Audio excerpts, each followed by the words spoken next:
Thank you, everyone. Thank you for being here, Your Excellency. Thank you to Oxford University for hosting this event and to Gazelle Advisory Group for organizing it. So as you said, Najat, I'm the CEO of GDC Partners, an advisory and investment company based in Abu Dhabi, and the president of Arab Business Leader. At Arab Business Leader, as well as at GDC Partners, we are very involved in entrepreneurship, and we want to help entrepreneurs in the MENA region. At GDC Partners, we recently launched a venture fund to help young entrepreneurs to succeed and to make real their projects. At Arab Business Leader, we launched a platform 3 years ago to connect investors and entrepreneurs to raise funds, and a mentorship program for women and for men to help them to create their company. Before getting back to our topic, disruption, entrepreneurship in the MENA region, let's have a brief overview on the MENA market, entrepreneurship MENA market.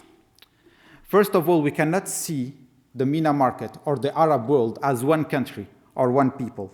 There are 23 Arab countries today. All of them are different.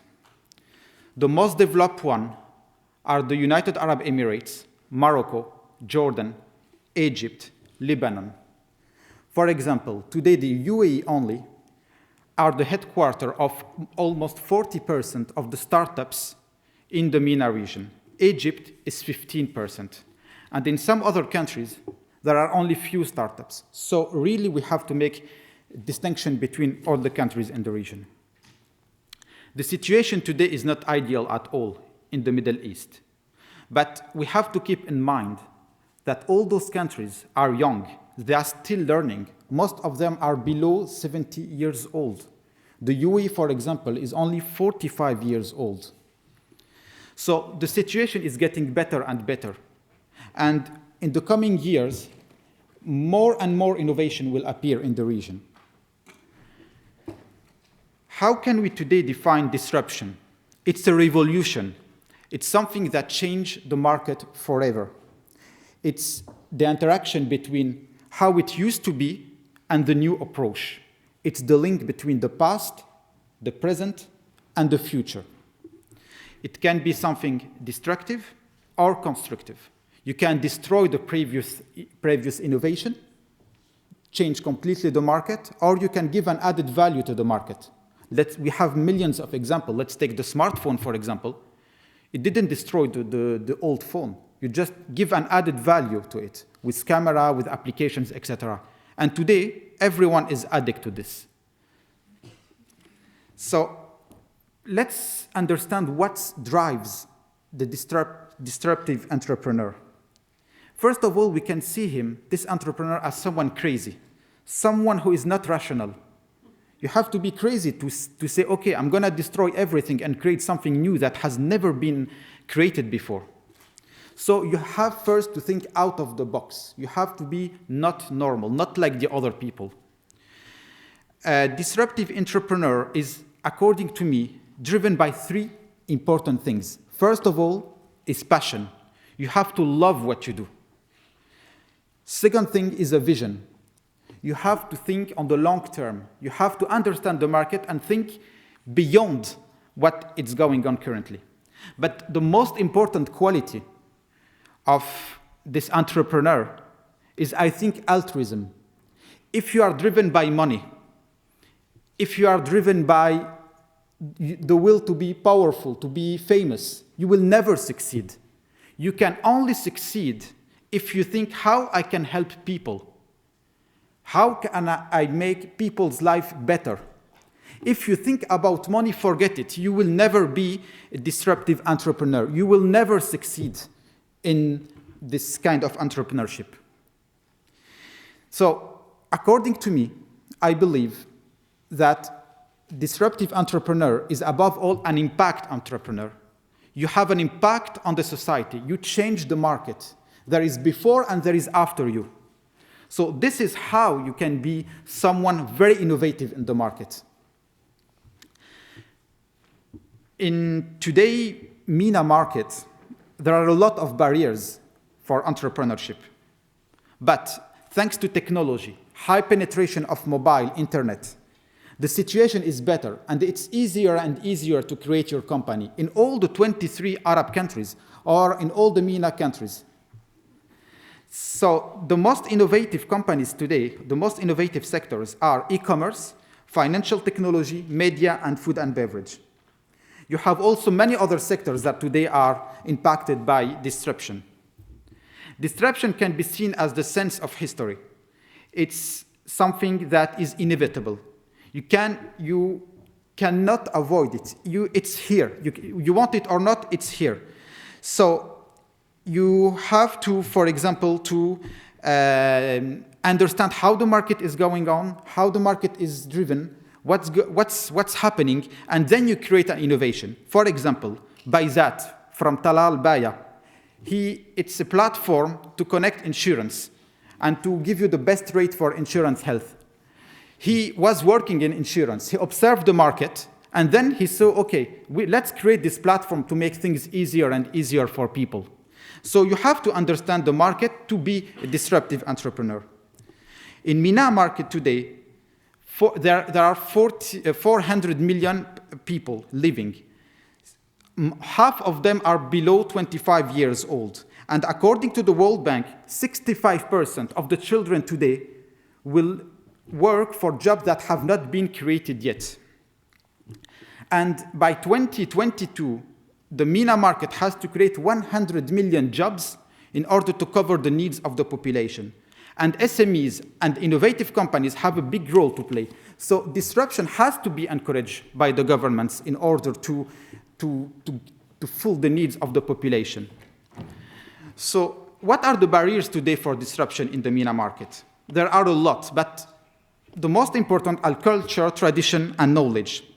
Investors in the MENA market are not mature enough today, I believe, according to my experience, to invest on disruption companies, to invest on innovation.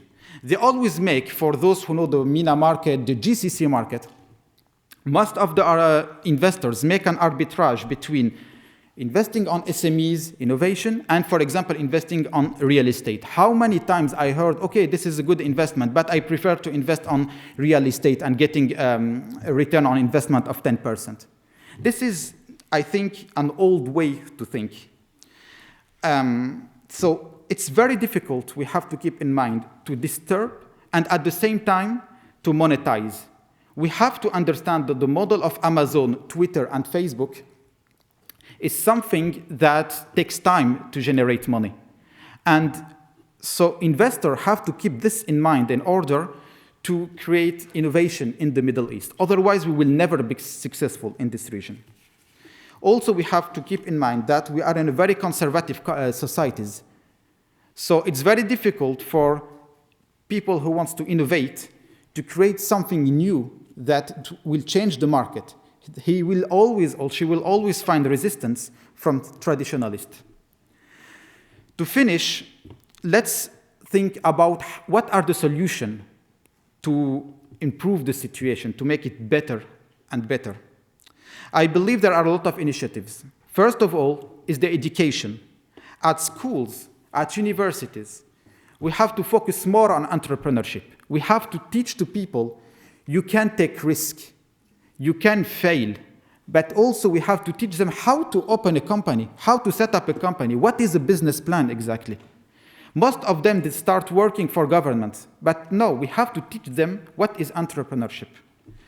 The second thing is entrepreneurship initiatives. We have a lot of initiatives in the Middle East. There are more than 100. There you have Khalifa Fund, Oasis 500, Bahrain Development Bank, Injaz.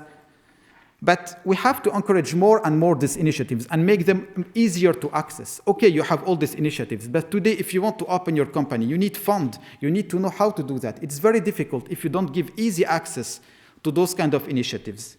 There are also the problem of law. We need to have a law to protect bankruptcy. It's not possible that in some countries, if you fail, you go to jail.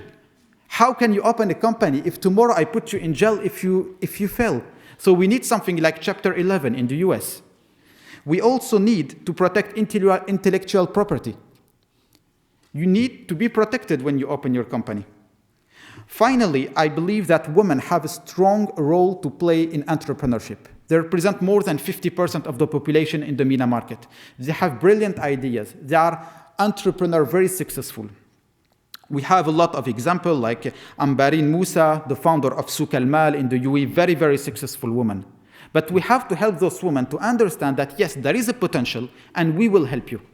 So this is what we are doing at Arab Business Leader today. We are helping those women by investing in their company, even a small amount, but at least we give them the kick-off to start their business. We have finally to make access to financing easier and easier. Banks have a role to play to lend money. Venture funds, private equity need to focus more on small companies and not only on souk.com or Dubizzle. We have to focus on small investment, 10,000, 15,000, 20,000 USD, just to say to people, okay, start. We will help you. We will protect you. And finally, the government has a big role to play with investments. For example, government have to back, to give a guarantee to investor. Okay, you invest, for example, 100,000, I will protect 50% of your investment in case you fail. This is what the French government, for example, is doing with the French Public Fund. In Lebanon, there are many initiatives, but let's take this one. In Lebanon, the government is giving 400 million to companies, to venture funds, in order to protect their investment. In Morocco, the government received 50 million USD from the World Bank for venture funds. So it's only something very small, but it's very important if we want to make this region more successful and more accessible to entrepreneurs. So as a conclusion, I would say the situation is still difficult in the MENA region, but it's better and better. And government and private entities have a big role to play. As a person who is today living in Abu Dhabi in the United Arab Emirates, I can tell you I love this region. There is a huge potential. A lot of people want to be entrepreneurs. A lot of people want to create something. They have brilliant ideas. But we have to give them the ways, the means, in order to be successful. Otherwise, I think we can wait 2 or 3 more generations in order to have entrepreneurs. Thank you very much for your time.